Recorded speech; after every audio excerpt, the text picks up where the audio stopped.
Thanks for letting me speak on safety day. Currently I'm out here in Wyoming working, but we're gonna get inside, cozy up, and have a little talk about airplanes.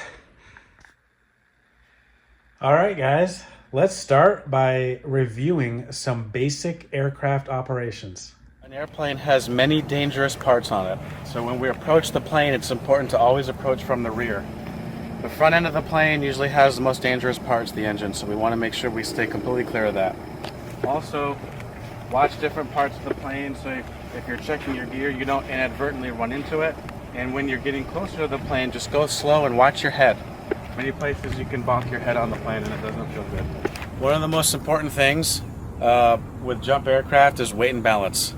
There are two things here, weight and balance. The maximum weight of the aircraft has a certain number that cannot be exceeded, and so the pilot will have to keep track of that for every load. And certain things that are included in that weight are jumpers, fuel, and the basic empty weight of the airplane. The second part is balance. As you can see, we want the center of gravity more toward the front of the airplane. If the center of gravity moves too far rearward, the plane can actually sit on its tail on the ground, and in flight it would create a lot of aerodynamic problems there. So the pilot may ask heavier jumpers to sit toward the front. On larger aircraft, the pilot may ask jumpers to not move toward the back of the plane in one large group, and this is all for balance. So once the pilot is comfortable with the loading configuration, now it's time to get inside the aircraft. Be careful when you do. It may be tight spaces, and you may inadvertently dislodge your handles, so keep a close check on your handles at all times. After you sit down, it's time to put on your seatbelt. Remember, the FAA requires seatbelt for taxi, takeoff, and landing. And seatbelts can differ in different aircraft. So if you're not familiar with the correct use of that seatbelt and the routing through your harness, please ask somebody. If you're sitting near the aircraft door, you may be asked to operate the door. For any aircraft door operation is unique. And if you're not familiar, please ask a pilot or an experienced jumper, because it can be very easy to damage the aircraft doors. So the airplane's about to take off, and you're seated, and you have your seatbelt on, and everything's perfect. It's important to remember, from takeoff until about 1,500 feet, which coincidentally is the time when you may be releasing your seatbelt, the pilot will be very busy flying the airplane. This is a very high workload time for the pilot. So if you can, try not to interrupt the pilot with any questions or outbursts or anything like that. It's a very critical time. Also, during an aircraft emergency, anytime after you have removed your seatbelt, you may be asked to exit the airplane in an emergency.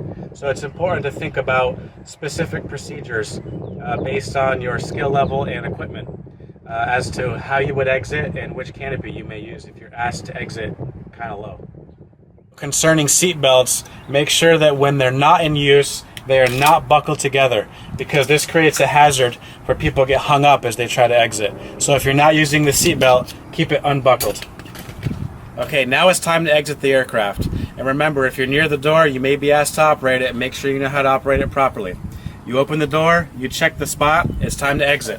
As you climb out of the airplane, you're creating a lot of drag for the airplane. All right, so remember, airplanes require airflow over the surfaces to create lift and fly. And when you have jumpers climbing outside the plane like this, either 1, 2, or even 4 or more jumpers, it can distort the airflow and cause a lot of drag.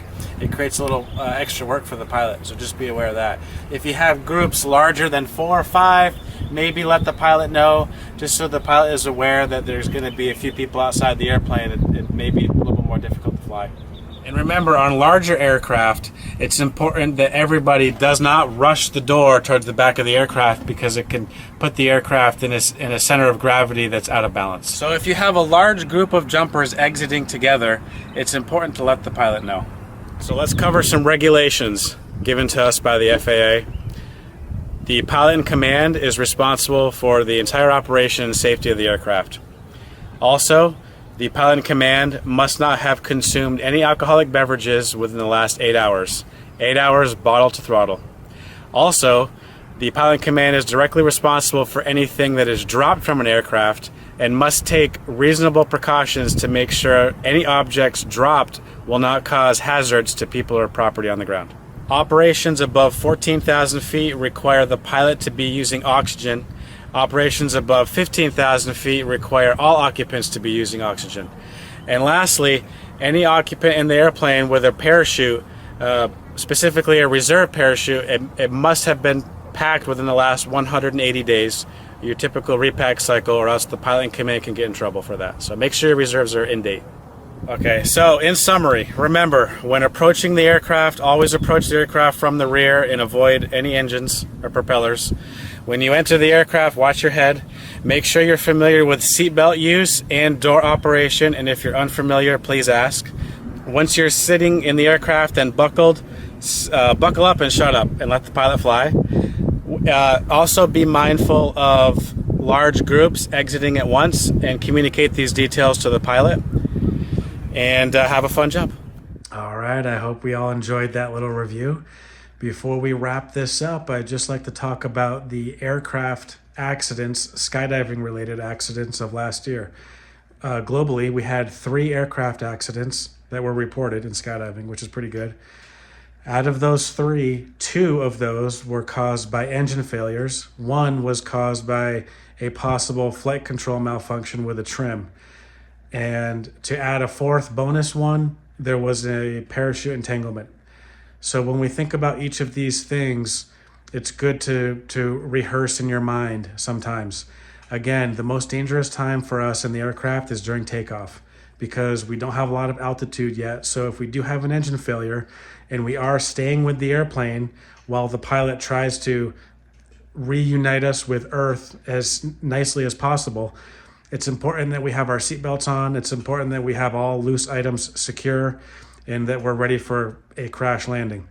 If we do have some altitude, I would say 1,500 feet when we take our seatbelts off. If we are asked to exit the aircraft, consider which canopy that you would like to use. I will say personally, if I were to exit 1,000 to 1,500 feet, I would most likely go for my reserve. And then above that, of course, I would feel safer using my main parachute. The flight control issue is also kind of sketchy, but you know, these jump aircraft, they really get beat on, and we maintain them the best that we can. But they do fail sometimes, although it is very rare. And lastly, the parachute entanglement.